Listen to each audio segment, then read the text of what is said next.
From the short tracks of the high desert to the speedways of NASCAR, Kyle Busch lives life at high speed and ahead of schedule.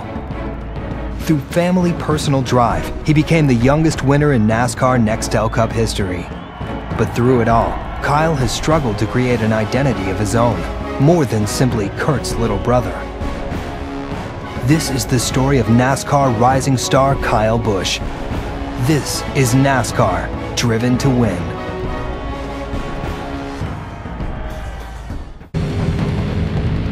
This is where you got to be careful as a rookie. I mean, how good is this kid? Do you have the knowledge? Do you have what it takes to get by? Do you have the knowledge? He is closing fast now.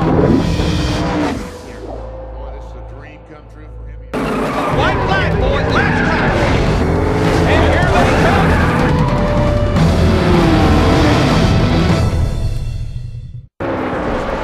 Trouble here at Homestead for the championship leader, Kurt Busch.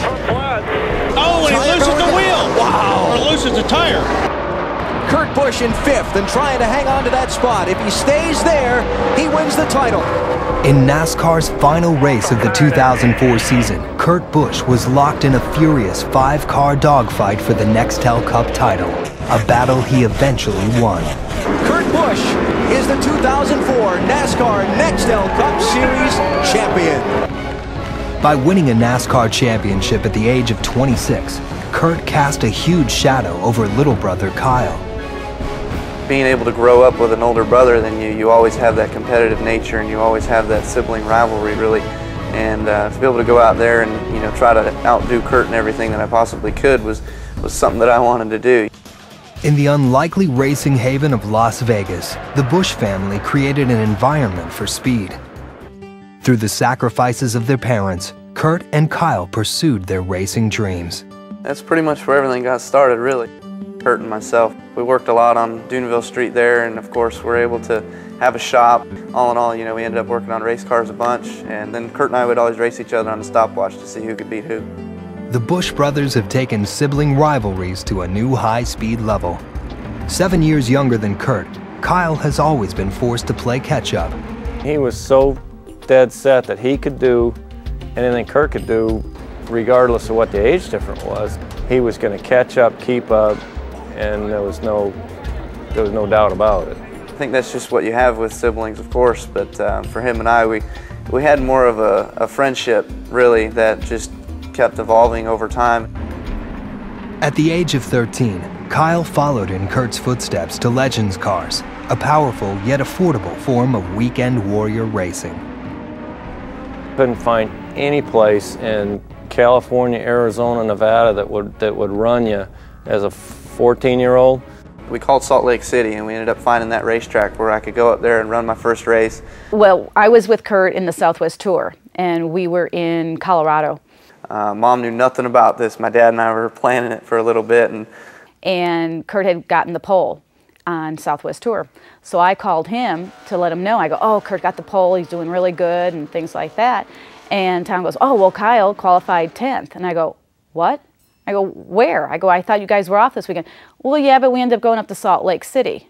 And I go, you did not.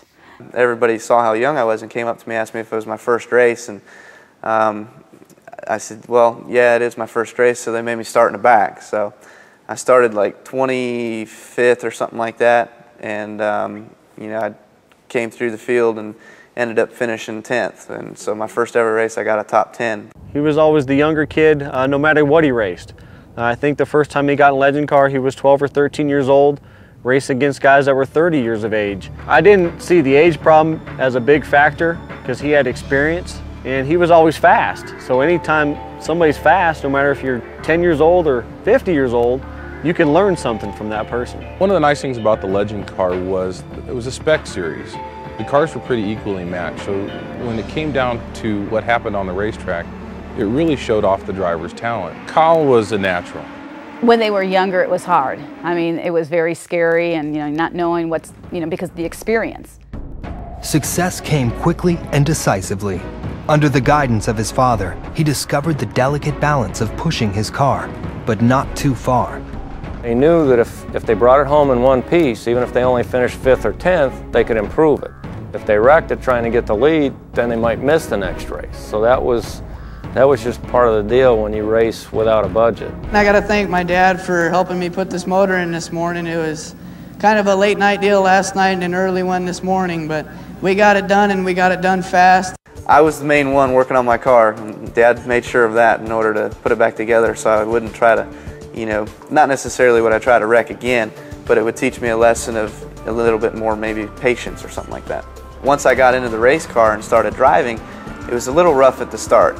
I ended up 10th my first race, I wrecked my second race, I only was 8th the third race, and I'm like, I'm not winning, so am I not a race car driver, or what's the problem here? I didn't know it takes time to get wins. I figure you're supposed to jump in and get wins right off the bat. Kyle seemed to know his way not only around the racetrack, but around the race car. And if Kyle never made it as a race car driver, he was going to give Ray Evernham a run for his money as a crew chief. I had some thoughts of which way I wanted to go, whether I wanted to work on them or drive them. You want to take like a half out of the left rear or something? Left rear don't do much. I would get these calls from Kyle at the shop, and he says, Dad, how about if I change the right front spring to this? And I'm like, what are you trying to achieve here? And he says, well, I want the car to turn better. And I'm like, well, if you do that, you need to put something in the left rear to match that, or change the wedge, or do something to make a package out of this. And he was starting to build his own speed as a crew chief, which was kind of frightening. And as they race off the corner, it's going to be Kyle Busch. And as soon as I got my first win, and then I kept finishing second to Kurt a couple times, and then I won some more races. I'm like, you know what? I think I can drive them now. So I'm going to stick with this. It wasn't until 1999, March 27th, where I got my first win. And then after that, we just started clicking them off. We kept setting track record one after another, and we were pretty competitive every week. And I ended up winning the championship in '99 and 2000. By then, I was concentrating on my late model, my super late model program. Kyle Busch is going to win this race as he comes down. Kyle Busch with the pass. Oh, wow. After the checker flew, I was like, don't ever doubt me with one lap to go. Kyle won anywhere he was allowed to race. Meanwhile, Kurt had arrived in NASCAR with Roush Racing, and teams were beginning to inquire about little brother. What would follow was a career leap faster than any driver before, including Kurt, and a career decision that shook the sport's two largest superpowers. Kyle Thomas Busch. CD in my car right now is a Godsmack CD. I don't golf. You do not want to see me golf. I can hit the ball, I just don't know which way it's going to go. First job I ever had was working at a hobby shop, Hobbytown, USA, working on RC cars. Lucky number, it's number 4. 212 miles an hour. That was at Michigan Speedway in an ARCA car testing.